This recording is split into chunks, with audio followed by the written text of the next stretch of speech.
First of all, I want to thank you all for giving me a few minutes of your time this evening. My name is Tim Carter, I'm the County Sheriff, and I do also appreciate the partnership that we have with the Shannon County Public School System.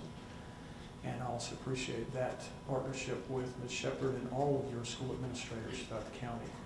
I do have some staff here that I'd like to introduce. Just take a real quick second to do that if I may.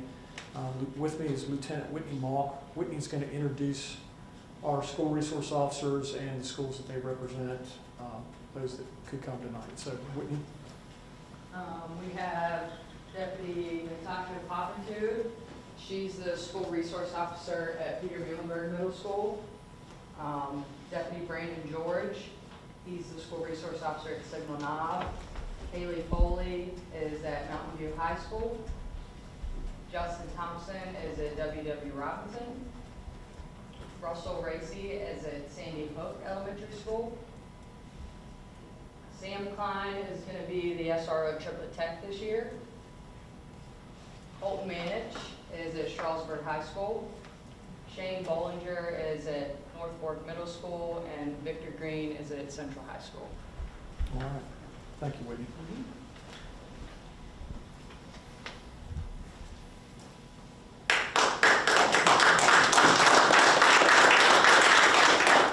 Just a couple things. These are the mass shootings so far in the United States this year by month. It's not all school shootings, but they are shootings where more than one person has been shot. So, it happens, okay? This is it's a video, and I'm only going to show a few seconds of it. And I'm hoping it won't play for me. I think it will. If there are any children. Yeah, if there are children here. No. It's very uncomfortable to watch this. I saw this, and what this is this is a reenactment of the Columbine shooting. Okay? These are actors, but this is what happened. Okay? And the things that are being said and what happened. And it's very uncomfortable. We're not going to watch all of it. It's like 14 minutes. But if you'll take a minute to watch it. I'm not sure if my volume... 911, what's your emergency? Yeah, I think it's a shootout. Maybe at some point can you find to see the perpetrators and then the guns? Can you tell me where you are? How many people? Can you see the perpetrators? Can you see the guys with the gun? Are you inside or outside? Shots fired. Hello? Shots fired. Hello? This is a reenactment. Hello? Can you pick up? Hello? Can you tell me where you are? Can you tell me where you are? The shooting in school. Where are you at?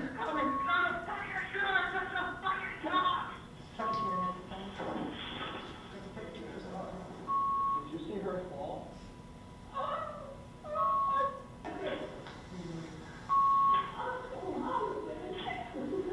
Can you hear me? Andre? Andre, can you pick up? This is 2 minutes into this. This is 2 minutes into the shooting.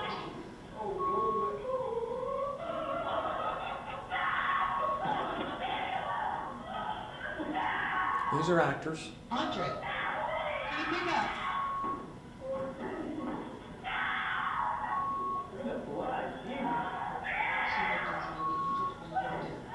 Is the gun pointed at you?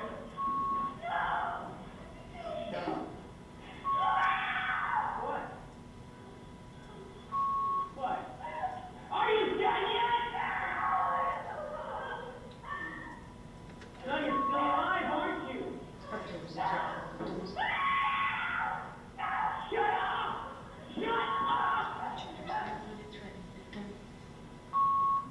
This goes on for about 14 minutes. Okay? And they kill several people there that day. And when I first saw this, I almost got up and left the room. because it's very disturbing when you're watching this and you're sitting there and you're wondering, when's somebody coming to help? Okay? Our Shenandoah County Sheriff's Office partnered with the Shenandoah County Public School System. I guess it's been about 10 years ago. Dr. Rowland was the superintendent at the time. And we basically, just to kind of give you a little bit of history to newer board members, if you remember the Sandy Hook shooting in Connecticut, we had an incident at our Sandy Hook, like 2 or 3 days after that, where a person went into our Sandy Hook. And as I recall, I think the purpose of him going in there was to see if he could go in, and what kind of level of security he would be met with when he went into the building. And just so you all have an understanding, that basically shut Shenandoah County Public Schools down that day, all of our schools. To the point that we were about 2 days away from Christmas break, and Dr. Rowland, the school system made the decision, but of course, you know, I was certainly in support of it. Let's let everybody go home for Christmas break and take a break about this, because there's that much tension within our schools. Now, after that, we held public meetings. We had 3 public forums, one in the northern end of the county, one in the middle of the county, one in the southern end of the county. 2 things came after those forums. There were 2 major things that the people in Shenandoah County wanted to see here in Shenandoah County. First was they wanted to see a law enforcement officer at each school. We now have a law enforcement officer assigned to each school. Okay? Second thing they wanted was they wanted controlled access to schools. Okay? So that means you can't just walk into the building like you could when we were their age. You have controlled access. Those were the 2 primary things that came out of those forums. Okay? So I kind of want to talk a little bit about what SROs do, and I have a few things that I think you all should, at least I think you should be thinking about as we move forward. These statistics that are up in front of you right now, that's some of the things that school resource officers do. One I'd like to point out is the juvenile intervention calls. And the other one I want to, well, I'm trying to think, is that on my next slide? Yeah, it's on my next slide. But the first one is the interventions. Here are some other statistics for you. One I'd like to point out here is the TDO, ECO. TDO means temporary detention order. ECO means emergency custody order. Those are mental health incidents. Okay. So in last school year, 22 of those that we worked with, your school staff with, where there was an actual person taken into custody because they were in mental health or behavioral health stress. Now, when you go back and you look at the interventions, a lot of those are times where you're talking to a kid and they haven't got to that point where they have to have some kind of custodial thing happen, okay? An intervention is you're talking to a person and you're trying to get to them and help them maybe see this person or see that person, or talk to me a little bit today about, you know, how things are going in your life, okay?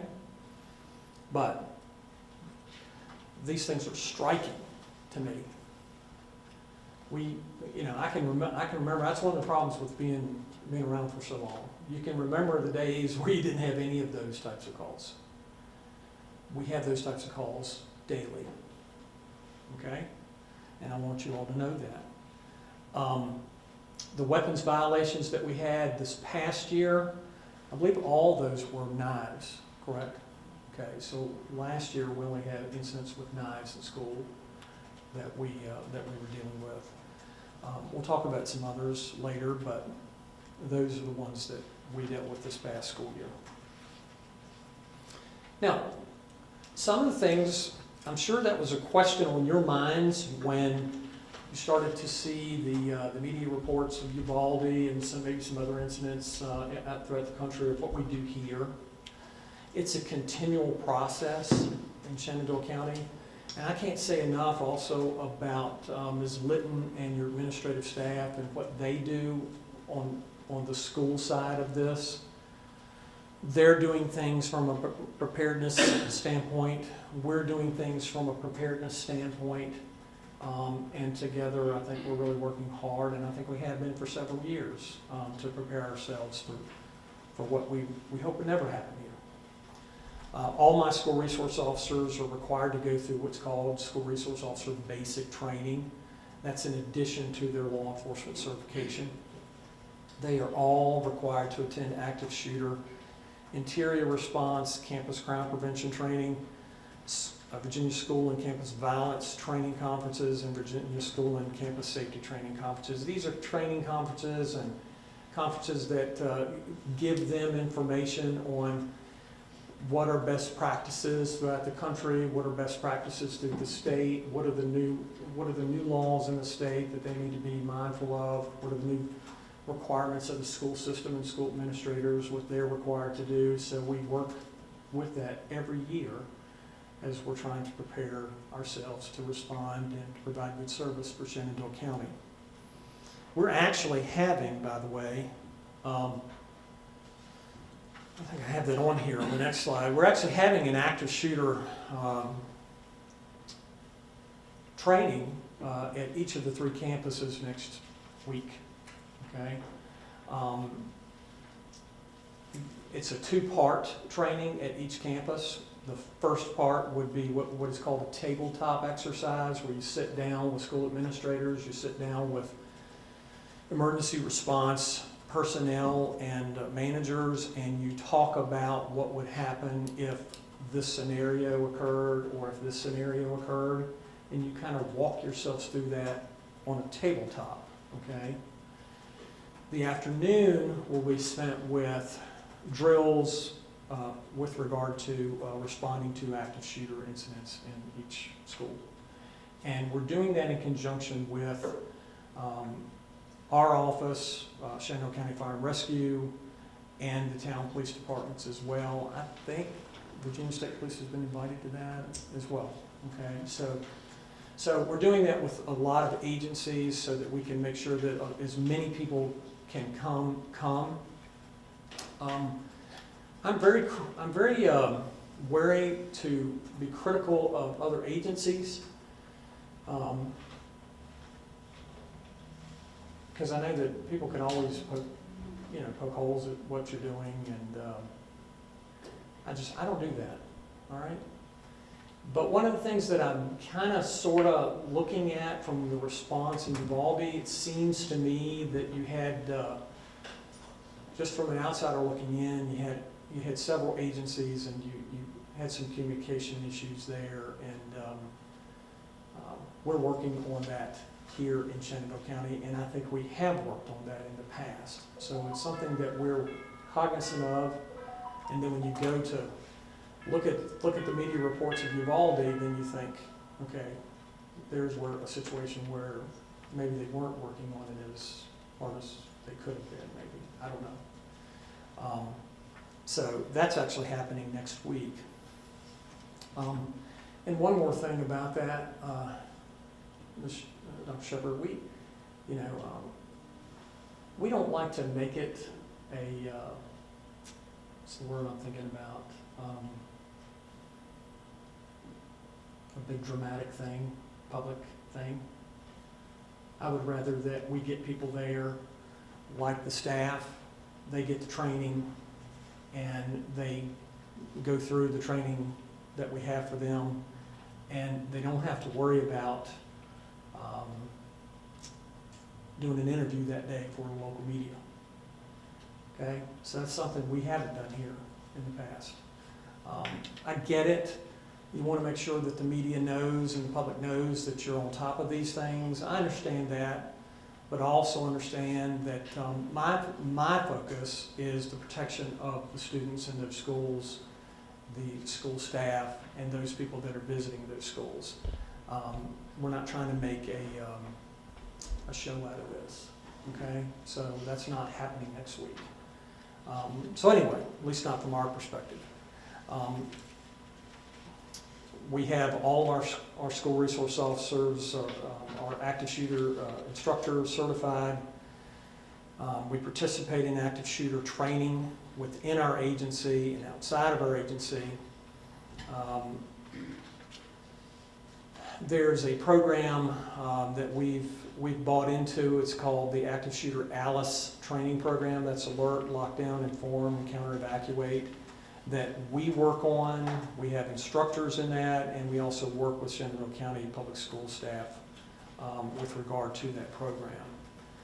We participate in, you all do an annual safety audit. We always participate in that audit and safety assessment audit. And that's something that I think is important that we do, and something that I think you all need to be aware of and be mindful of as you're making your priorities in the future for school safety. Some things that students do, I mean, we do go over, we have a leadership camp. I know there's other school programs. This is kind of a weak slide, to be quite frank with you, but I know we have some school leadership stuff that we do. There's some other school programs or private entity programs that are being taught out there for students, and I'm certain there's also certain drills and things that you all are doing and required to do with regard to students within the facilities. Now, people always ask this question of me, has it ever happened here? No, thank goodness it hasn't happened here. But I will say, on the next couple of slides, and again, we don't try to make a big deal out of this, but you all need to know that these things have actually happened. Serious things have happened in this county. The second bullet, we had some kids that, this has been a few years ago, that were planning a school attack here. We found maps, we found other things with regard to their planning. And thankfully, we had school administrators, we had school resource officers that intervened before anything like that ever happened. On the next slide, we did have a student who brought a handgun to school in a building. The handgun was loaded. It actually occurred on a day of a school pep rally. I'm not sure, I think, as I remember, that was a student that thought he was in fear of something, or what was the reason behind that? Do you remember? No, he just had it in his waistband. Just carrying, okay. All right, so just carrying it. Okay. So we have had those things happen in Shenandoah County. And those are some of the things we've happened over the course of time. It's all about relationships, okay? I don't know why certain jurisdictions have gotten rid of their school resource programs, resource officer programs. I really don't understand why. We've taken a position here that our school resource officers are to form relationships with their principals, with their school administrators, with their teachers, and with their students. And that's something that we push and we push and we push and we push. They are not there to be the disciplinarian. They're not there if somebody's running in the hall and I'm going to stop the kid from running in the hall. That's not the school resource officer's position. Their position is just to form those relationships, be a resource to the school system, and provide whatever the school system needs in the course of the normal business of the day, but also to be there to protect the staff, the students, and those people visiting that facility. I've seen some agencies over my career that I think they focus their school resource officer programs on more punitive actions. From time to time, we have to charge a juvenile. It happens. From time to time, a child commits a crime, we have to deal with that. But our focus is on relationships. That's our focus. And I sometimes think that those agencies that are focusing on the punitive side of this, it may work for a while, but over the course of time, that begins to degrade. And that's just my thought about that.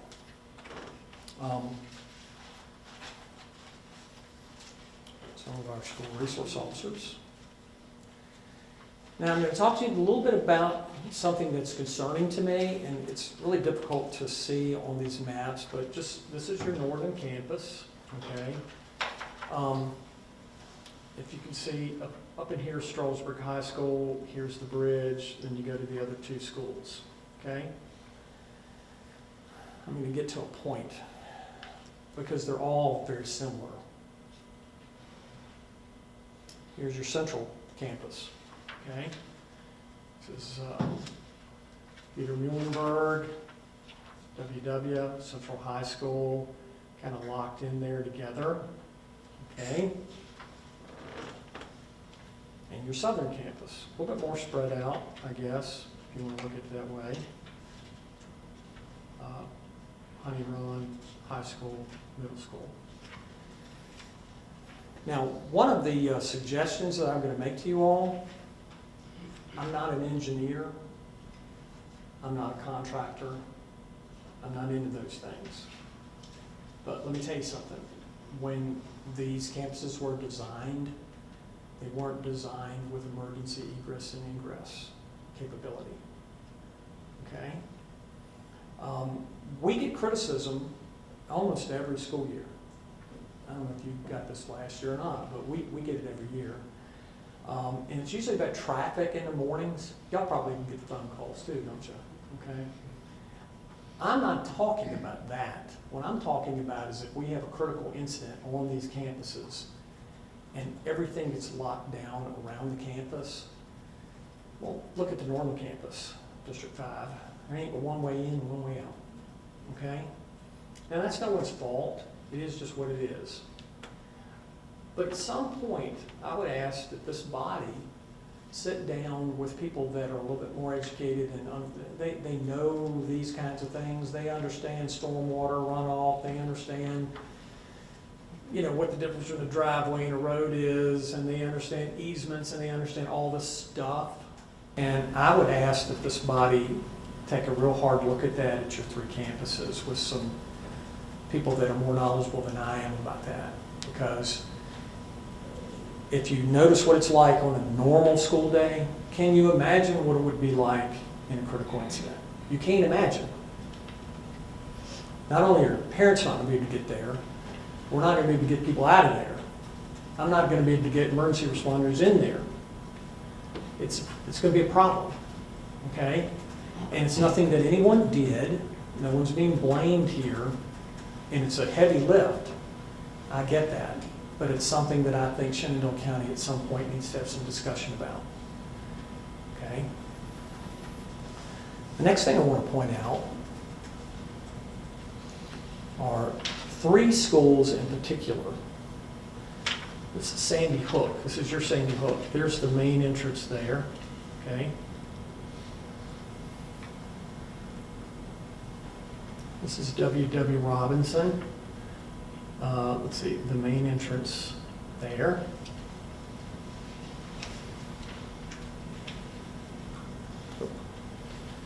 This is Honey Run, main entrance there. Okay? I'm going to make a request of this body tonight, and that is that somewhere, at some point, a CIP request is made that you create some kind of a vestibule standoff area for those 3 schools. Okay? Just like you've done with your middle schools. Your middle schools have that. Now, that's not to say that those 3 schools don't have controlled access. They do, but I think you need to take the next step. And I think it's important that we get that put on the front burner, in my opinion. Okay? That has to come from this body. This body has to put that on your priority list and decide this is something you want to do. Yes, it is a little bit more inconvenient to get into the school, but time, ladies and gentlemen, is what I'm asking for. And time is what people in that school would be asking for if there's a critical incident in that school.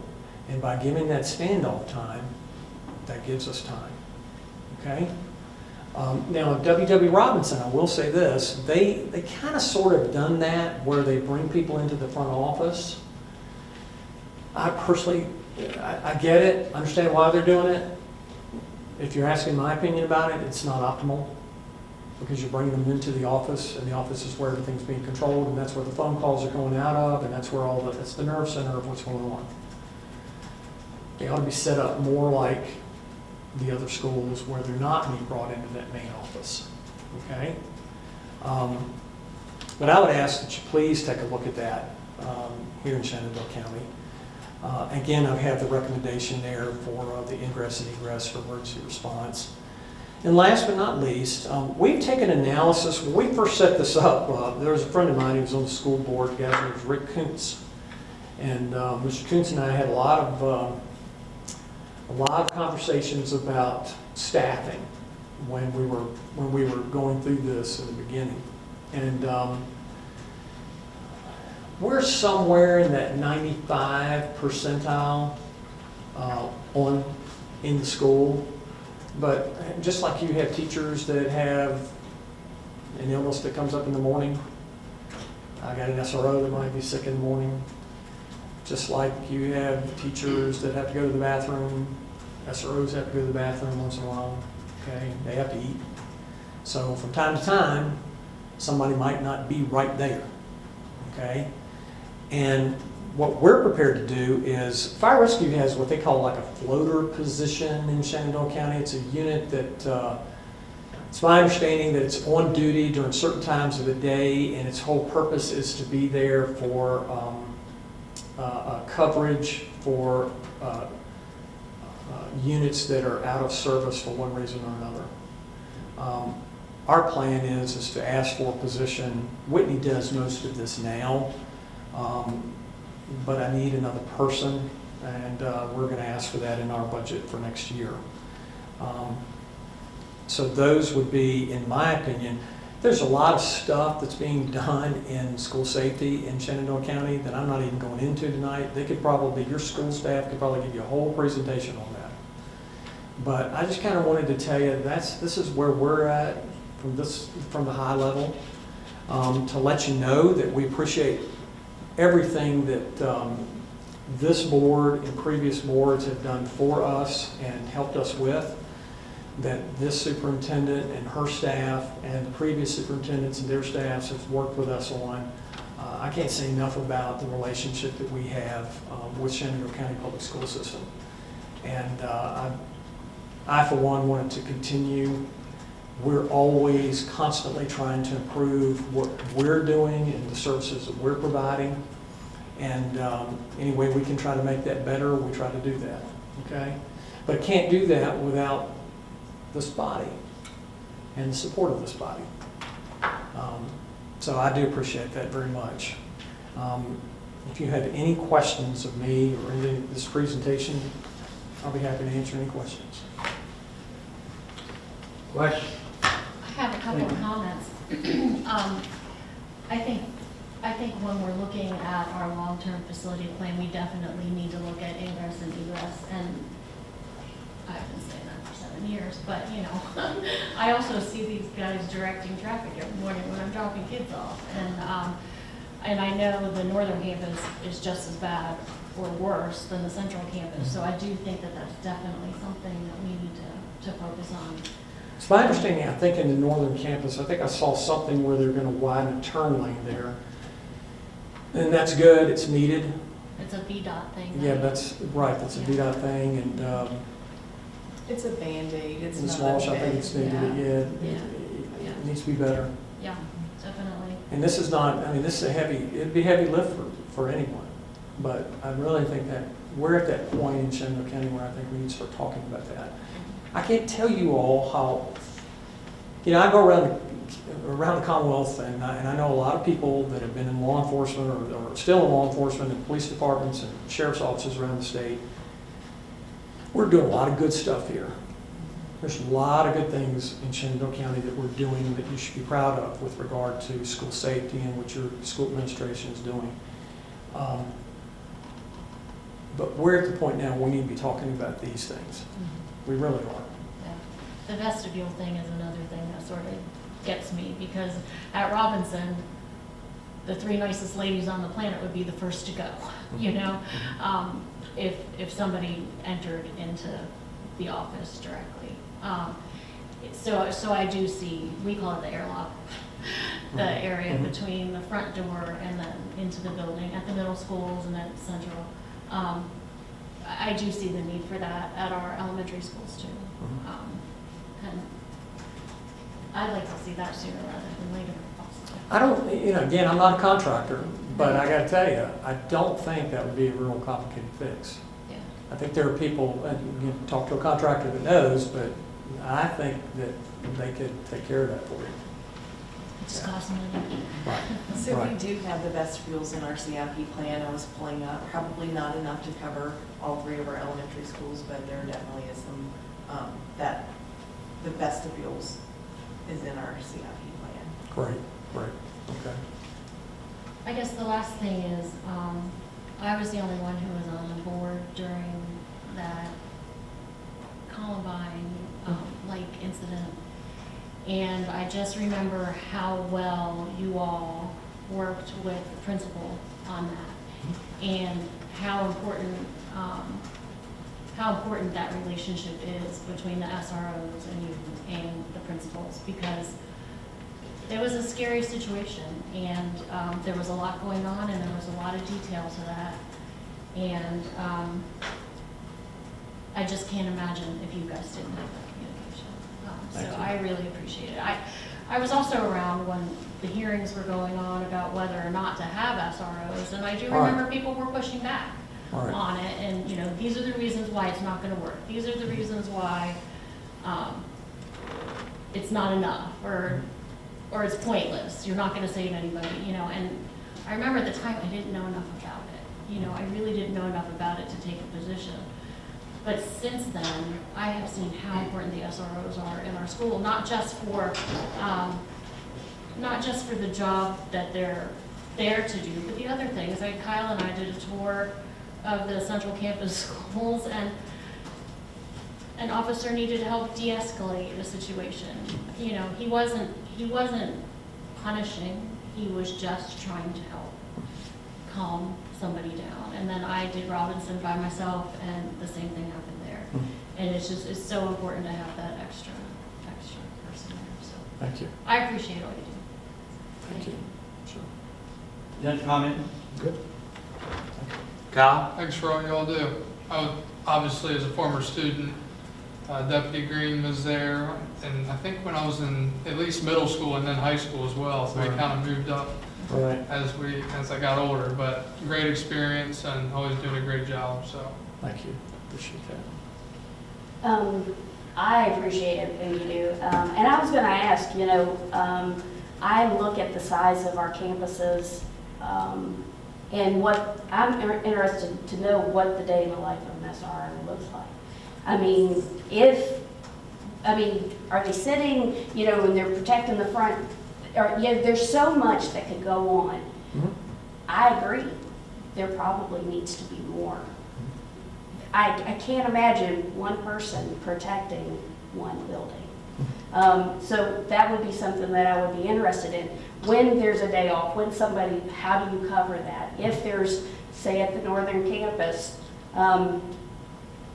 if something happens at North Fork, does Sandy Hook cover? Does the town of Strasburg come in All to that cover? happens. So, you know, those logistics, because if you leave one to cover, then we have one that's empty. Right, So I definitely think that we're probably understaffed Right. as far as SROs go. As far as Texas, we have to remember that though this Uvalde was a terrible, terrible tragedy, just a few weeks ago, there was another one where it was just 2 minutes. Right. Law enforcement did exactly what they were supposed to do. If you try to find that now, you can't find that information. It's only, so, while we, the media plays on emotions to get certain responses, I like to recognize that people do their jobs, and they do them successfully. And that was a situation that I don't think that we'd have any problems with here in Shenandoah County. I think we have a good force here. I think I asked you one time about metal detectors, if we're ready for that. And I know that, the aesthetics of putting those into our schools, is something on the mind. But we walk through them when we go to Walmart. If we go to the courthouse, it's something that we do. Is it a fail-safe? Absolutely not. But it's probably something that knives would be picked up, probably, things of that nature. Of course, you just never underestimate the brilliance of a child or the creativity of a criminal. So. Right. But I do appreciate, like I said, everything that you do. 700 kids. Sounds like we have a juvenile in crisis problem, and we can't believe it's getting there. Look, I'm not really sure, we're seeing mental health stuff a lot in the last 12 months. And it's not just kids, it's adults. I don't know what's going on with that. I just know that it's taken an inordinate amount of time for law enforcement. Well, not just law enforcement, but law enforcement and all of the allied professionals that we work with, whether it be the hospital or Northwestern or the Shenandoah County Public School System. I don't know why that is. If I had the answer to that, I probably wouldn't be standing here today. But I don't know why. But it is a lot. And certainly if, I would have that invitation to any of the board members, if anyone wanted to be with a school resource officer at a particular campus or have that opportunity, certainly we would make that happen if you all want to do something like that. And we're also open to additional ideas if that's what the public wants. I think my position with regard to serving as the county sheriff is I can make recommendations, but basically the bottom line is I'm going to do with what I am given the best job that I can. But having said that, if the public demands a certain thing, which they did when we had those public forums, certainly we're going to move heaven and earth to make that happen. So I would, it might be something you want to consider talking to the public and see where they're at with some of those ideas. Well, I only have one request from you, since you are on the, front lines of all this. When it goes, and we've kind of had conversations about budgets, and we all know how difficult that can be to get things, is to push our Board of Supervisors for some of these community services, such as Northwestern, such as DSS. We don't have a drug intake for anybody to really walk in if they wanted to seek those services. And those budgets aren't really being addressed. I think it's time that we start putting some of our funds back into believe it or not, the bottom line of what serves the community, those frontline services, the most. And we just ask for your help in pushing that. I'm always willing to challenge my board, and we always have a good relationship. Right. But yes, ma'am, that's not a problem. So I'll do that. I have a few comments. First of all, the resource officer at Central did his job a couple weeks ago when he saw this farmer sitting on the curb outside the gym, and he came down to investigate who this person was. Good, that's good. So anyway, he's doing his job. He didn't come too close, he recognized me, whatever. And I just read in the DNR at Harrisonburg, Right. we are blessed. They do not have resource officers in all their schools. Right. They only have 6 Right. for the whole county. Right. And I think they're going to address that, whatever. And then I found an article, but I'm struggling to find it on the phone, on my phone, whatever. A mother asked her son, "What's up with this?" You know, obviously. And the son, I'm going to paraphrase it. And the son says, "It's not the guns. It's about no one sees the kids. No one listens to the kid." Okay? That's how they get attention, through the media, whatever. And the son suggests that each adult reach out to a kid, a 5-minute conversation, and get him off the phone, and just have a heart-to-heart conversation. Now, that's easier said than done. Right. And, but the young man had a point. It's not about the guns. And, anyway, but also, there's new technology coming down the pike about schools. I woke up, I don't know, 2 a.m. and I saw it on my favorite news that it's almost like smoke detectors. In each classroom, they will sense if somebody's in there with a gun. It goes to a command center, Okay. and they trigger your plan that you're going to practice next week. Okay. I mean, I imagine it's going to be very expensive, but it's something that you probably are already aware of, that the technology is coming down the pike to try to prevent what happened in Texas. Okay. And we need to get on board with that. I mean, so, I'm sorry. go ahead, Dennis. So, yeah, that brings up, one of the things you mentioned earlier, which you ended with, I'm pretty on fire about, would be allowing people to either use us as a filter or just come to you guys with some ideas. The problem is, I'm sure that, you know, we've all been hearing ideas the last couple of weeks about, you know, what can happen. You guys can't be showered with these kind of things. Is there any way we can kind of control, so some sort of dialogue by which if somebody says, like if, I don't know, if like teachers have a little gizmo where they push a button when there's something goes wrong, and apparently it doesn't cost too much. But I mean, there are ideas like that out there. Is there any way we can? And I think there's a continual dialogue with staff and school officials on some of those ideas. I mean, some things we're doing now came from those kinds of conversations. Yeah, I'm just wondering if there's I don't say a tip line or something like that, but I mean, some way in which we can aggregate this stuff so there's just not a snowflake of these things just, you know, coming down and hitting with you. I guess I'm just trying to say if we could codify some of these ideas so that they're not just randomly thrown out there and hard to deal with. And one of the things I think, if my memory serves me correct, I know when you all, the school basically leads this effort. There's a critique each year where there's an assessment of school safety and things like that. So those things are being done every year with school. Now, I'm not sure if parents are involved in that. Typically, I think it's just school and school staff and SROs.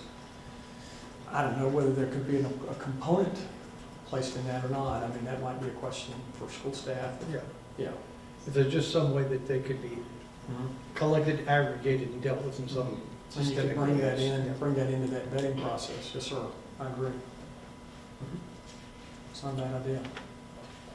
Also, I'd like to personally thank you for having deputies at our last couple school board meetings, and your call personally to me Yeah. to set up when I worked, that was the last one, you know, you reach out to me. Yes, sir. But the audience was great. We didn't need them, but having their presence was really important. Yes, sir. I appreciate that. Any other questions? So I just Well- have one final statement that I would like to thank Sheriff Carter and his staff for being here tonight. Our partnership with them is so valuable because they're welcome in our schools and they do such a great job of creating relationships with our school staff and our students that it's phenomenal. We really appreciate it. So thank you so much. I really can't take all the credit. I mean, the staff do all the work, and I appreciate everything that they do. And I can't tell you enough about the relationship that I have with you and your staff. They're tremendously helpful. I really appreciate that. But I'd also like to, there was a friend of mine, a guy named, I take credit for this, but I'll hear about it later if I do. And it points on something you said, Mr. Chairman. There was a friend of mine, his name was Keith Rowland, who was a superintendent here for a while. And he used to have a saying, and his saying was that sometimes you got to be the parent. You got to be the parent. You got to have that tough conversation with the kid. Got to spend time with the kid. I wonder sometimes if that's not enough of that happening out there. Oh, it's not. But, you know, we always keep reminding these parents they got to be the parent. So you guys do a good job. Thank you so much. And again, thanks so much. And I think the public needs to know, the people in Central County needs, we're working together. Yes, sir. And, I mean, this is my third year on, and this is the first time the sheriff has made a presentation about school safety. You call me anytime, I'll come. Okay. Yes, sir. All right? Okay, thank you. Yes, sir. Thank you. Thank you all. Appreciate it.